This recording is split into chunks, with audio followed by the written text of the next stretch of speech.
Pour ceux qu'on chasse de leur maison, j'écris ce texte avec le cœur et la raison. Je n'y peux rien si la vérité vous effraie, mais je suis ni aveugle, ni sourd, ni muet. Se taire, c'est parfois cautionner la violence et le non-droit.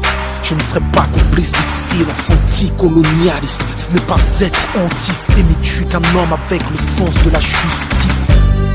Je n'ai que la parole pour trahir, pour ceux qu'on traite en étrangers dans leur propre pays, pour ceux qui ont été spoliés, volés, qui ont vu leurs droits les plus fondamentaux violés. L'héritage tragique de décisions injustes prises sous mandat britannique. Depuis la déclaration Balfour, on s'enfonce pour comprendre le présent, comprendre où l'histoire commence. Priver un peuple de l'autodétermination, partager ses terres sans aucune consultation. Observe le drame de la colonisation. Deux options, la lutte ou la résignation. La Palestine n'était pas une terre sans peuple, destinée à accueillir un peuple sans terre. Il y a bien un occupant et un occupé. Il y a bien un oppresseur et un opprimé. Le renier, c'est tenter d'effacer l'histoire, et effacer l'histoire, c'est refuser qu'on la répare. Il y a bien un agresseur et une victime, un colonisateur et un résistant palestinien. Il est question de faits établis, pas de point de vue. Ma raison peut s'y tenir, même si mon cœur est ému. Il ne s'agit pas de deux forces égales qui s'affrontent. Les médias parlent de guerre, quelle honte. La troisième puissance armée face à une nation sans état. Plus de 1000 pour 10 à la dernière intifada. C'est ça la guerre. Malgré tout ce qu'ils subissent, les Palestiniens résistent et les Palestiniens existent. J'ai rarement vu un peuple si courageux. Sa fierté brille comme le soleil, même par ton orage. Je peux pas me désolidariser, juste en tant qu'être humain, je peux pas ne pas me positionner. C'est un appel à partager leur peine, mais les ignorants diront que c'est un appel à la haine. On ne nourrit pas l'injustice en la dénonçant, mais en la taisant. Quoi qu'ils disent, j'écris avec le cœur et la raison.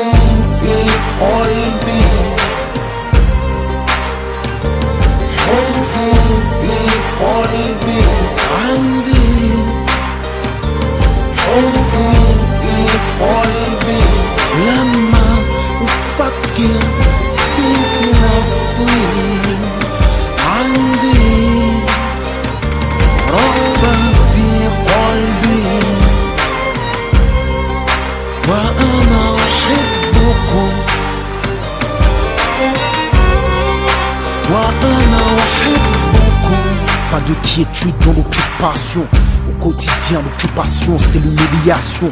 L'humiliation est violente, constante aux frontières des checkpoints. La liberté est agonisante.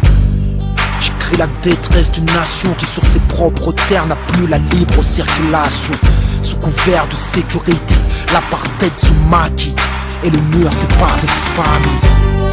Les colonies se multiplient sous l'œil passif et complice des États-Unis. Négociations sans fin pour la création d'un État palestinien. Mais quand viendra l'heure, qu'est-ce qu'il en restera?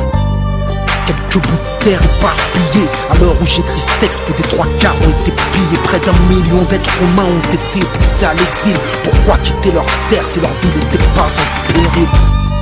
Et leurs biens sont devenus les leurs. Les espoirs de retour sont devenus des leurs. As-tu entendu parler de la dite loi des absents? Les biens des réfugiés reviennent à l'occupation. Qui peut prétendre trouver ça normal? Qui peut prétendre que je devrais rester impartial? Pour rester impartial, quand l'injustice est flagrante, il faut être sourd avec une morale non-voyante. L'histoire témoignera que je me suis levé comme j'ai pu, pendant que les grandes puissances les regardent crever. Tous parlent de droits de l'homme, mais n'empêche pas le massacre. Les sanctions de l'ONU ne sont applicables qu'à l'Irak. On ne compte plus les orphelins, les balles qui se sont perdues dans les poitrines de gamins. Combien de nourrissons sous les décombres, de familles entières décimées par les bombes, d'assassinats ciblés, foudroyant les civils, d'emprisonnement arbitraire. Dites-moi, pensez-vous que je devrais me taire? Je suis censé vivre dans une démocratie, pourtant j'ai peur quand je relis ce que j'écris. Tout est basé sur des faits, mais je crains quand même l'orage. J'écris avec le cœur, la raison et le courage.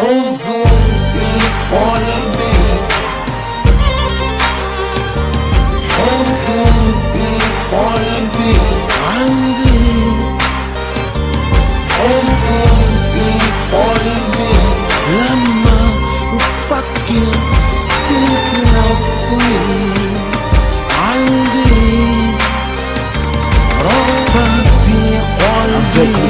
et la raison. وأنا أحبكم avec le cœur et la raison. وأنا أحبكم avec le cœur, mais aussi avec la raison.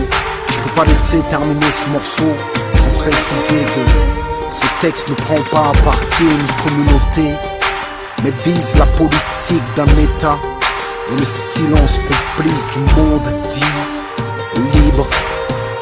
Je suis conscient que dans chaque camp, je dis bien dans chaque camp, il y a des gens qui se battent pour que les choses changent, qui se battent pour la paix et la justice. Et je ne peux que saluer leur courage et leur sincérité. Je déplore la mort des innocents de part et d'autre. Qui peut se réjouir de voir mourir des enfants, eux qui n'ont pas choisi les héritiers d'un monde que les adultes leur lèguent. J'écris ce texte, manifeste de mon soutien actif, mais pacifique aux Palestiniens. Pas uniquement parce qu'il y a parmi eux des musulmans, car contrairement aux idées reçues et ancrées dans l'inconscient collectif, les Arabes palestiniens ne sont pas tous musulmans.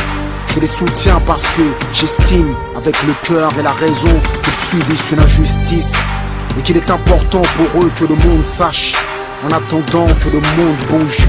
Il ne s'agit pas d'importer le conflit en France de manière stupide et violente, en s'attaquant injustement aux personnes, à leurs biens et en dégradant des cimetières. Ce sont là des choses que je ne cautionne pas et que je condamne clairement.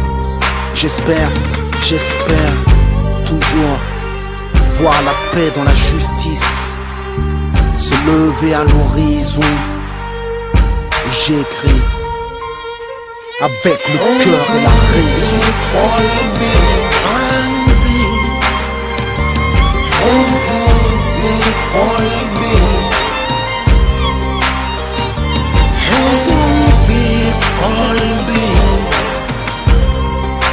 وأنا أحبكم